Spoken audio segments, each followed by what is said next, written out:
Χάι Χίτλερ, Χάι Χίτλερ. Γερμανία κατακτήσει όλο τον κόσμο. Γίνουν όλοι σκλάβοι δικοί μας. Εγώ εδώ Κέρβερος. Φυλάω το ψωμί, φάνε Γερμανοί στρατιώτες. Αλίμονος Έλληνος που έρθει κλαίει ψωμί. Χάι Χίτλερ, Χάι Χίτλερ.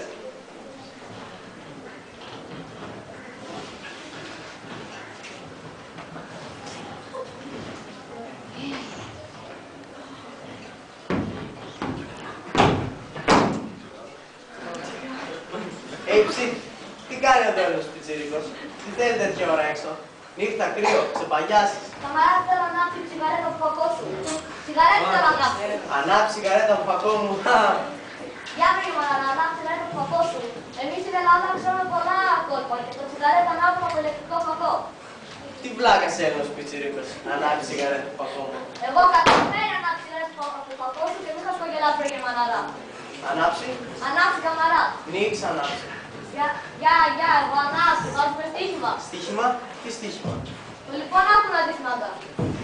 Αν εγώ νίξ καταφέρει να ανάψει τσιγαρέτα από φακό σου, εσύ εμένα κλάω καρπαζιά.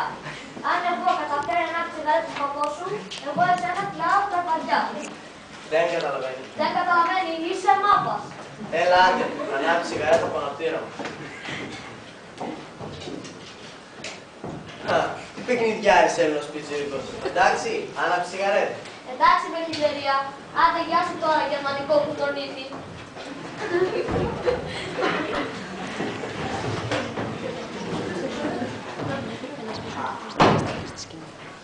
Αχ, πάει ο Έλληνος!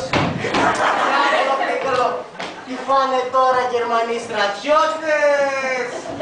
Άχτεν μούχτεν! Πάει ο Έλληνος! Τι φάνε τώρα! Γερμανοί στρατιώτες!